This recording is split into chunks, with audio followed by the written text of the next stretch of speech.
Jésus, vrai roi et maître de la France. Jésus, la sœur Marie, l'Astate, Ataste. Le premier roi, le premier souverain de la France, c'est moi. Je suis le maître de tous les peuples, de toutes les nations, de tous les royaumes, de tous les empires, de toutes les dominations. Je suis particulièrement le maître de la France. Le premier roi, le premier souverain de la France, c'est moi. Je suis le maître de tous les peuples, de toutes les nations, de tous les royaumes, de tous les empires, de toutes les dominations, de toutes les dominations. Je suis particulièrement le maître de la France. Je lui donne prospérité, grandeur et puissance au-dessus de toutes les autres nations quand elle est fidèle à écouter ma voix. J'élève ces princes au-dessus de tous les autres princes du monde quand ils sont fidèles à écouter ma voix. Je bénis ces populations plus que toutes les autres populations de la terre quand elles sont fidèles à écouter ma voix. J'ai choisi la France pour la donner à mon Église comme sa fille de prédilection. À peine avait-elle plié sa tête sous mon joug, qui est suave et léger, à peine avait-elle senti le sang de mon cœur tomber sur son cœur pour la régénérer, pour la dépouiller de sa barbarie, et lui communiquer ma douceur et ma charité, qu'elle devint l'espoir de mes pontifes, et bientôt après, leur défense et leur soutien, et lui donnèrent le nom bien mérité de fille aînée de l'Église. Or, vous le savez, tout ce qu'on fait à mon Église, je le regarde comme faire moi-même. Si on l'honore, je suis honoré en elle. Si on la défend, je suis défendu en elle. Si on la trahit, je suis trahi en elle. Si on répand son sang, c'est mon sang qui coule dans ses veines.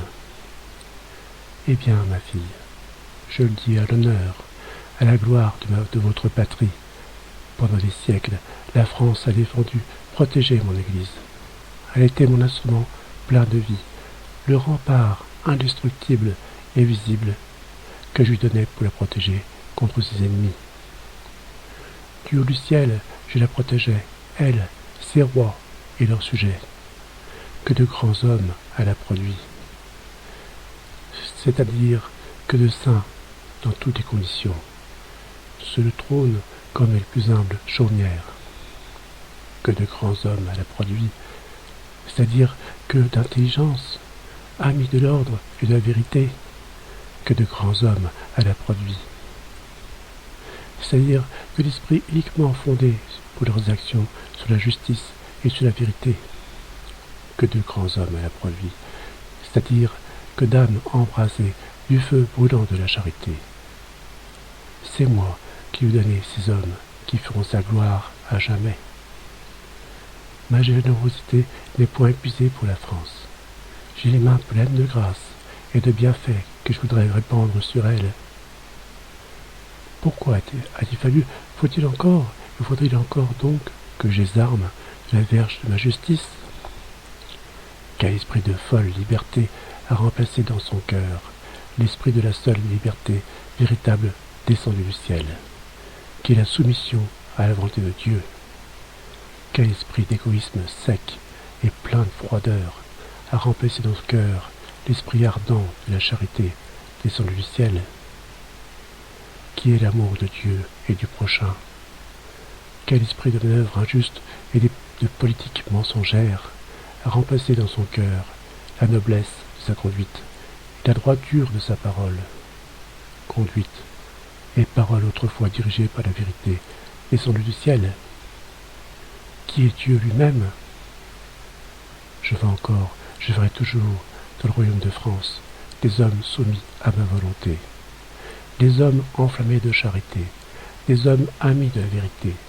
Mais, à cette heure, ma fille, le nombre en est petit. Aussi, elle prise le trône de ses rois, exile, rappelle, exile encore ses monarques, souffle sur eux le vent des tempêtes révolutionnaires, et les fait disparaître comme les passagers d'un navire englouti dans les abîmes de l'océan.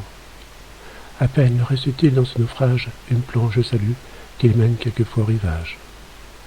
Je vais susciter des rois, en a choisi d'autres à son gré. L'a-t-elle point vu? Ne voit-elle pas que je me sers de sa volonté pour le punir, pour lui faire lever les yeux vers moi? Le trouve-t-elle aujourd'hui le joug de son roi, pénible et onéreux? Ne se sent-elle pas humiliée devant les nations? Ne voit-elle pas la division parmi les esprits de sa population? Elle n'est point en paix, tout est en silence, à la surface, mais tout gronde, tout mugit, tout fermente en dessous. Dans le peuple, dans ceux qui se trouvent immédiatement au-dessus du peuple, comme un parmi les grands, l'injustice marche tête levée et semble être vêtue d'autorité. Elle n'a pas d'obstacle, elle agit comme elle veut agir. L'impiété fait ses préparatifs pour dresser son front orgueilleux et superbe, dans un temps qu'elle ne croit pas éloigné et qu'elle veut hâter de tout son pouvoir. Mais en vérité, je vous le dis, l'impiété sera renversée, ses projets dissipés, ses desseins réduits à néant, à l'heure où elle les croira accomplis et exécutés pour toujours. France, France, combien tu es ingénieuse pour irriter et pour clamer la justice de Dieu. Si tes crimes font tomber sur toi les châtiments du ciel, ta vertu de charité criera vers le ciel. Miséricorde et pitié, Seigneur.